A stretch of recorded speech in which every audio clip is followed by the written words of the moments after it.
Hello दोस्तों, तो स्वागत है हमारा YouTube channel mega mind arts college में। तो दोस्तों आज हम बात करेंगे ज्योग्राफी के सेकंड चैप्टर की। आपका चैप्टर 2 है विश्व की जनसंख्या। देखिए यहाँ प्रॉपर भारत की जनसंख्या के बारे में बात नहीं कर रहे, बात कर रहे हैं विश्व की जनसंख्या, उसका कैसे वितरण है, उसका क्या घनत्व है, उसकी क्या वृद्धि है, ठीक है ना। तो यहाँ विश्व की जनसंख्या के बारे में बात कर रहे हैं, ठीक है। तो हम यहाँ प्रॉपर पढ़ेंगे विश्व की जनसंख्या के बारे में। यहाँ देखते हैं तो पहली बात कि जनसंख्या क्या कहलाती है, आखिर जनसंख्या किसको कहते हैं। तो आपको हम बताए थे बहुत पहले कि एक क्षेत्र में, समझिए ये क्षेत्र है अथवा देश अथवा राज्य, इसमें निवास करने वाले लोगों की जितनी संख्या होती है, इस संख्या को हम बोलते हैं जनसंख्या।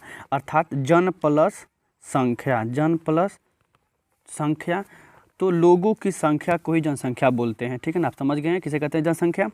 और एक देश के मतलब जब हम भी बोलें, हम एक क्षेत्र में निवास करने वाले उस देश के जो नागरिक होते हैं ना, तो उस देश में जितने संसाधन होते हैं वो स्वयं बहुत बड़े संसाधन होते हैं। क्योंकि एक देश के एक देश में निवास करने वाले जो नागरिक होते हैं वो उस देश के मेरुदंड होते हैं, ठीक है ना, रीढ़ की हड्डी होते हैं। इसलिए एक देश में निवास करने वाले लोग उस देश के वास्तविक धन होते हैं और वो वास्तविक संसाधन भी कहलाते हैं। तो कह रहे किसी देश अथवा राज्य के क्षेत्र में निवास करने वाले लोगों की संख्या को क्या बोलते हैं, जनसंख्या बोलते हैं, ठीक है ना। फिर कह रहे देखते हैं पॉइंट में कहते हैं किसी देश के निवासी ही उस देश के वास्तविक धन होते हैं और यही लोग वास्तविक संसाधन होते हैं। जो क्वेश्चन ऊपर के एग्जामों में पूछा हुआ है कि किसी देश में सबसे बड़ी संसाधन क्या होती है, तो उस देश के नागरिक ही उस देश के सबसे बड़े संसाधन के रूप में काम करते हैं, जो देश के अन्य संसाधनों का उपयोग करते हैं, ठीक है। और एक देश के जो नागरिक होते हैं उसकी पहचान उनके लोगों से होती है। तो एक देश की पहचान उसके लोगों से होती है। सबसे ज़्यादा जनसंख्या अगर यहाँ बात कर रहे हैं, तो हम बात करें जनसंख्या, तो चीन की जनसंख्या देश में सबसे ज़्यादा है। तो सबसे अधिक जनसंख्या वाला देश चीन है।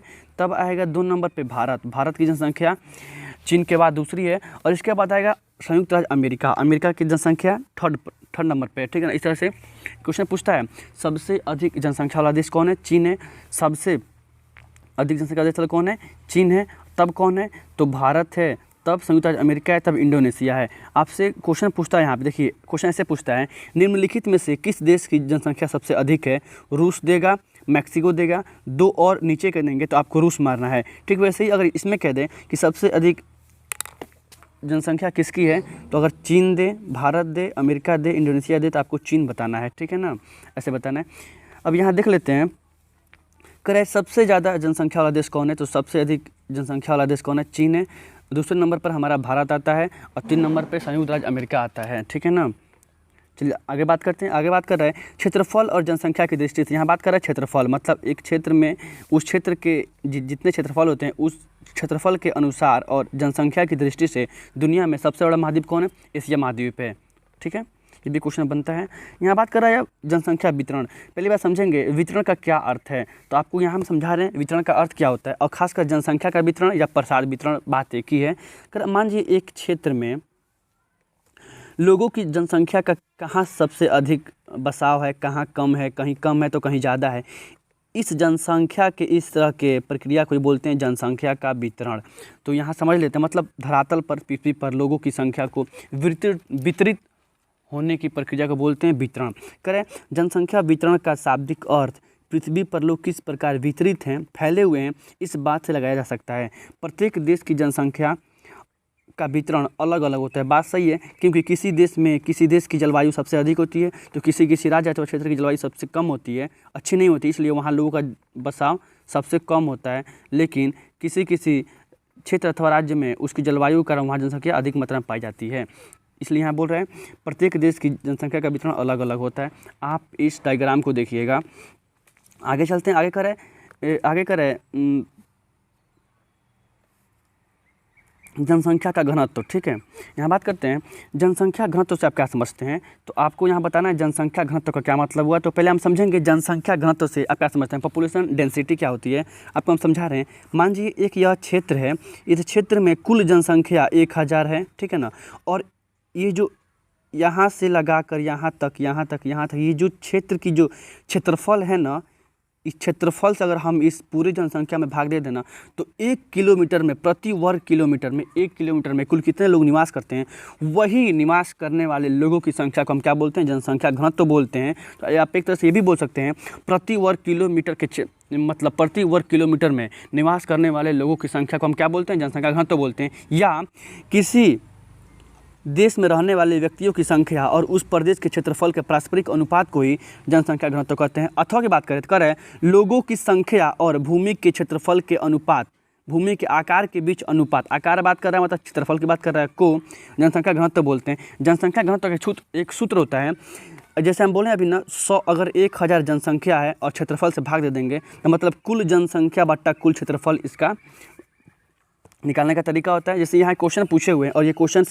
मतलब पिछले एग्जाम में, सेंटर एग्जाम में आ चुका है। कर रहा है एक प्रदेश का क्षेत्रफल 100 वर्ग किलोमीटर है और जनसंख्या 15 इकाई दहाई सैकड़ा हज़ार 10,000 1.5 लाख हो तो जनसंख्या घनत्व क्या होगी, तो भाग दे देंगे तो आएगा 1500 व्यक्ति प्रति वर्ग किलोमीटर। मतलब कहीं ना कहीं प्रति वर्ग किलोमीटर में 1500 व्यक्तियों की संख्या निवास का, मतलब प्रति 1 किलोमीटर में लोगों की जो संख्या वो कितनी है, 1500 किलोमीटर है, 1500 व्यक्ति प्रति वर्ग किलोमीटर है। तो यहाँ ये बात कर लेते हैं, ये हो गया जनसंख्या घनत्व। अब हम बात कर रहे हैं आखिर विश्व में जनसंख्या का वितरण के क्या रीजन है कि कहीं कहीं जनसंख्या अधिक पाई जाती है तो कहीं जनसंख्या बहुत कम पाई जाती है। तो यहाँ बात करें जनसंख्या वितरण को प्रभावित करने वाले कारकों का वर्णन करें अथवा जनसंख्या घनत्व को प्रभावित करने वाले कारकों का वर्णन करें। ठीक है, अगर यही पूछ जाए आपसे जब से सबसे ज़्यादा जनसंख्या वृद्धि दर वाला या निम्नलिखित में सबसे ज़्यादा जनसंख्या वृद्धि दर सर्वाधिक कहाँ पे है, तो अफ्रीका मानिएगा आप। ठीक है ना, वही अगर पूछ दे कि सघन जनसंख्या वाला क्षेत्र कौन माना जाता है तो आपको याद करना है दक्षिण पूर्व एशिया। ये क्वेश्चन पूछा हुआ है, आपको याद करना है सबसे अधिक सघन जनसंख्या वाला क्षेत्र कौन है, तो दक्षिण पूर्व एशिया। दक्षिण पूर्व एशिया में सबसे अधिक जनसंख्या का निवास पाया जाता है। ठीक है ना, तो आपको ये याद करना है सबसे अधिक जनसंख्या वाला क्षेत्र कौन है, सघन जनसंख्या वाला क्षेत्र कौन है, तो दक्षिण पूर्व एशिया। और सबसे ज़्यादा जनसंख्या वृद्धि दर वाला देश कौन है, महाद्वीप कौन है, तो अफ्रीका महाद्वीप है। ठीक है ना, वही अगर विरल की बात कर दें कि सबसे विरल जनसंख्या वाला क्षेत्र कौन है, तो आपको करिए पश्चिम ऑस्ट्रेलिया। ठीक है ना, पश्चिम ऑस्ट्रेलिया में सबसे अधिक विरल जनसंख्या वाले क्षेत्र पाए जाते हैं। ठीक है, अगर भारत के बारे में बात करें हम तो हम लास्ट में बात करेंगे इसके। ठीक है ना, प्रॉपर करें जनसंख्या वितरण को प्रभावित करने वाले कारकों का वर्णन करें अथवा जनसंख्या घनत्व को प्रभावित करने वाले कारकों का वर्णन करें। तो करें जनसंख्या वितरण को प्रभावित करने वाले निम्नलिखित कारक है, पहला है भौगोलिक, दूसरा है आर्थिक की बात बाद में करेंगे। पहला करें जल की उपलब्धता भी जनसंख्या वितरण को प्रभावित करती है, अर्थात जल जीवन का सबसे महत्वपूर्ण कारक है। इसलिए लोग उन क्षेत्रों में बसना पसंद करते हैं जहां जल आसानी से उपलब्ध होता है, क्योंकि जल उपयोगी पीने, नहाने और उद्योग धंधों में किया जाता है। यही कारण है कि विश्व की अधिकांश जनसंख्या नदी घाटियों के किनारे ही निवास करती है। बात तो सही है, विश्व की अधिकांश जनसंख्या नदी घाटियों के किनारे ही निवास करती है। इसका सबसे बड़ा रीज़न है जल की उपलब्धता।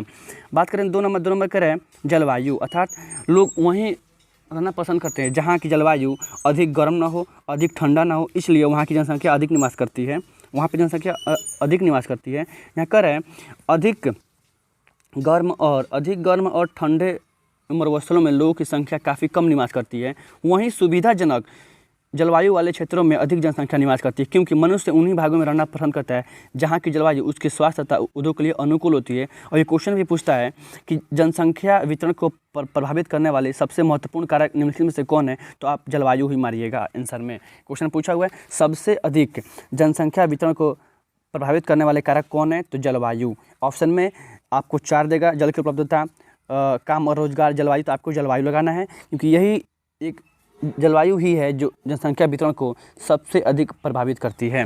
ठीक है, अब करें मृदा, मिट्टी, जहाँ की मिट्टी सबसे अधिक उपजाऊ वहाँ जनसंख्या मतलब सघन मात्रा में पाई जाती है। करें भूमि की उर्वरा शक्ति भी जनसंख्या को आकर्षित करती है, क्योंकि जिन भागों में भूमि उपजाऊ होती है वहाँ जनसंख्या काफ़ी सघन पाई जाती है। ठीक है ना, इसलिए उपजाऊ दोमट मिट्टी वाले प्रदेशों में अधिक लोग निवास करते हैं। बात सही है।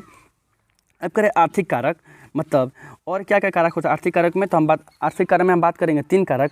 पहला है कृषि, दूसरा है भूमि की उर्वरता शक्ति, उपजाऊ शक्ति, और तीसरा है सामाजिक एवं सांस्कृतिक शक्ति। अगर कृषि की बात कर रहा है तो मतलब कृषि के लिए क्या चाहिए, आपको भूमि चाहिए, जल चाहिए, गर्मी की आवश्यकता भी होती है। अगर ये 3 चीज़ें जहाँ होंगी ना, वहाँ कृषि अच्छी होगी, इसलिए वहाँ जनसंख्या अधिक निवास करती है। दोनों में कह रहा है भूमि की उर्वरता शक्ति, उपजाऊ शक्ति। जहाँ भूमि की उर्वरता शक्ति, ठीक है ना, अधिक होगी, उपजाऊ फसल अच्छी होगी, उस भाग में जनसंख्या काफ़ी अधिक मात्रा में निवास करती है, सघन पाई जाती है। क्योंकि किसान का अपनी भूमि से इतना निकट संबंध होता है कि वो अपनी भूमि को छोड़कर अन्य भाग में नहीं जाना चाहता है। तीसरा है सामाजिक एवं सांस्कृतिक कारक, मतलब धर्मस्थलीय शहर भी ऐसे होते हैं जहाँ पे लोगों का बसाव अच्छा होता है। जैसे आप ले लो अयोध्या, बनारस, ठीक है ना, उत्तर प्रदेश, ये कुछ यहाँ पे कुछ ऐसे धार्मिक स्थल हैं जिनके कारण वहाँ की जनसंख्या वहाँ अधिक निवास करते हैं। कुछ अच्छा धार्मिक अथवा सांस्कृतिक महत्व के कारण लोगों को आकर्षण का केंद्र बनाए रखते हैं। कुछ ऐसे शहर भी होते हैं, क्षेत्र भी होते हैं, इसलिए जनसंख्या वाले, इसलिए इन सामाजिक सांस्कृतिक जनसंख्या वाले शहर में मतलब जनसंख्या अधिक पाई जाती है। ठीक उसी प्रकार जहाँ सामाजिक और राजनीतिक मतलब अशांति होती है, अशांति मतलब भेदभाव, ये सब चीज़ ज़्यादा हो, वहाँ लोग रहना पसंद नहीं करते हैं। ठीक है, इसे आप समझ सकते हैं। ठीक है, जनसंख्या वृद्धि, ठीक है, जनसंख्या वृद्धि को आप समझेंगे, यहाँ हम बता रहे हैं जनसंख्या वृद्धि क्या होती है। पहले बार समझ लीजिए आप, मतलब समझिए ना, एक क्षेत्र अथवा राज्य में मतलब 2 वर्ष 2004 से 2006 के बीच जनसंख्या में 18 की वृद्धि हुई। ठीक है ना, तो इस वृद्धि को, इस परिवर्तन को, कितने परिवर्तन हुए, इस परिवर्तन को ही बोलते हैं जनसंख्या में वृद्धि। अर्थात यहाँ हम जो असाइनमेंट लाए हुए हैं आप उसके माध्यम से भी समझ सकते हैं। करें किसी देश अथवा राज्य, किसी देश, राज्य अथवा क्षेत्र में निश्चित अवधि में लोगों की संख्या में परिवर्तन को जनसंख्या वृद्धि कहते हैं। बात सही बोले ना, मतलब कह रहे हैं कि किसी राज्य अथवा क्षेत्र में एक निश्चित अवधि में लोगों की संख्या में जो परिवर्तन होती है उसे बोलते हैं जनसंख्या परिवर्तन। जनसंख्या का परिवर्तन हो सकता है, ठीक है ना, धनात्मक बढ़ रही हो सकता है घट रही हो, अर्थात ऋणात्मक हो सकती है, मतलब दोनों हो सकती है। अब यहाँ बात कर रहे हैं ऑप्शन पॉइंट ए, जनसंख्या की धनात्मक वृद्धि से आप क्या समझते हैं, तो मतलब वृद्धि हो रही हो। जब किसी क्षेत्र में जनसंख्या में निश्चित अवधि में वृद्धि होती है, जनसंख्या में परिवर्तन होता है, तो वह वृद्धि धनात्मक वृद्धि कहलाती है।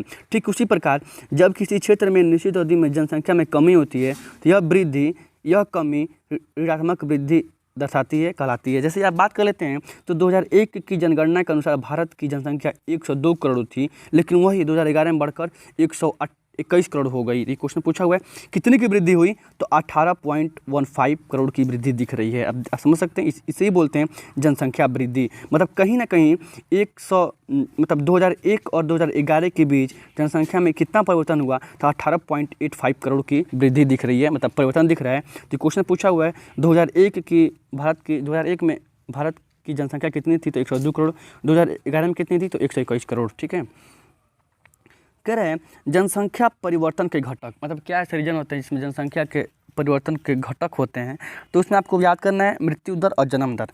मतलब वो आप मतलब याद कर करना कि 1000 व्यक्तियों पर मतलब एक साल में कितने बच्चे जन्म लेते हैं, उसको बोलते हैं जन्म दर। और वही मतलब एक वर्ष के दौरान मतलब 1000 पर जितने बच्चे मर जाते हैं उसको बोलते हैं मृत्यु दर। ये होते हैं जनसंख्या के परिवर्तन के घटक। एक क्वेश्चन पूछा हुआ है जन्म दर और मृत्यु दर को परिभाषित करें, तो कह रहा है जन्म दर प्रति 1000 व्यक्तियों पर एक वर्ष में जितने बच्चे जन्म लेते हैं उस संख्या को जन्म दर कहा जाता है। जन्म दर विभिन्न देशों में भिन्न होती है।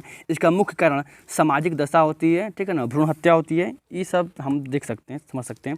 फिर कह रहा है मृत्यु दर किसी क्षेत्र विशेष में एक वर्ष के दौरान 1000 जनसंख्या पर जो मृतकों की संख्या होती है उसको बोलते हैं मृत्यु दर। दोनों को आप समझ सकते हैं, मृत्यु दर जन्म दर, ठीक है ना, वो होता है। अब बात करते हैं माइग्रेशन अर्थात प्रवास क्या होता है। प्रवास का एक ही अर्थ होता है, अगर हम अभी जिस क्षेत्र में निवास करें, अगर यहाँ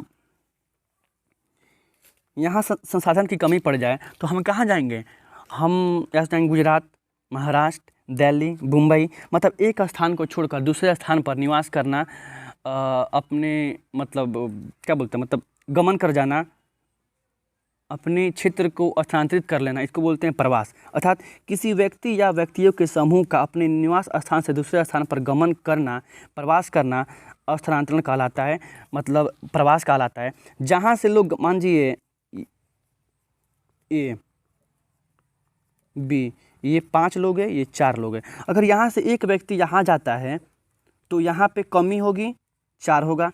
यहाँ पे जो कमी थी यहाँ पे क्या हो जाएगी, 1 की वृद्धि हो जाएगी। तो वही यहाँ कह रहा है कि जहाँ से लोग गमन करते हैं वह जनसंख्या कमी को दर्शाता है, और जहाँ लोग पहुँचते हैं गंतव्य स्थान वह स्थान जनसंख्या वृद्धि को दर्शाता है। तो बात सही है, जहाँ छोड़ेंगे वहाँ कमी दर्शाएगा और जहाँ जाएंगे वहाँ वृद्धि को दर्शाना पड़ेगा। कह रहे प्रवास को प्रभावित करने वाले कारण, आखिर क्या ऐसा रीज़न होता है कि लोग अपने प्रवास को छोड़कर, मतलब अपने आवास को छोड़कर दूसरे स्थान पर चले जाते हैं। तो कह रहे जनसंख्या को प्रभावित करने वाले निम्नलिखित कारक हैं। जनसंख्या मतलब प्रवास प्रभावित करने वाले निम्नलिखित कारक, पहला है अपकर्षक, दूसरा है प्रतिकर्षक, ठीक है ना। आपको देख लिया प्रतिकर्षक को आपको यहाँ समझना है ना, अपकर्षक का मतलब हुआ आकर्षण, आपको ऐसे समझना है। प्रतिकर्षक का मतलब हुआ विकर्षण तथा प्रतिकर्षण। आकर्षण का मतलब क्या हुआ, अगर जहाँ ऐसी चीज़ें मिलेंगी, जहाँ अच्छी क्वालिटियाँ मिलेंगी हम वहाँ पढ़ना पसंद करेंगे, और प्रतिकर्षण का मतलब हुआ जहाँ अच्छी क्वालिटियाँ नहीं मिलेंगी हम वहाँ पढ़ना पसंद नहीं करेंगे। ठीक उसी प्रकार प्रवास को प्रभावित करने वाले दो कारक हैं, दूसरा है एक है अपकर्षक कारक, दूसरा है प्रतिकर्षक कारक। अपकर्षक का मतलब हुआ आकर्षण, जब व्यक्ति नगर की सुविधाओं तथा आर्थिक अवसरों से आकर्षित होकर नगर की ओर प्रवास करता है तो उसे अपकर्षक कारक कहते हैं। जैसे जहाँ पे अच्छी शिक्षा मिल रही हो, अच्छी जलवायु भी हो, बेरोजगार की समस्या न हो, ठीक है ना। ठीक उसी प्रकार एक है प्रतिकर्षक कारक, अर्थात जब व्यक्ति नगर की कठिनाइयाँ, बेरोजगारी, रहन सहन की निम्न दशाएँ देखकर दूसरे स्थान की ओर प्रवास करता है उसको बोलते हैं प्रतिकर्षक कारक। जहाँ पे अच्छी जलवायु स्थान न हो, शिक्षाएं न हो, ठीक है ना। देख लेते हैं यहाँ बात कर रहे हैं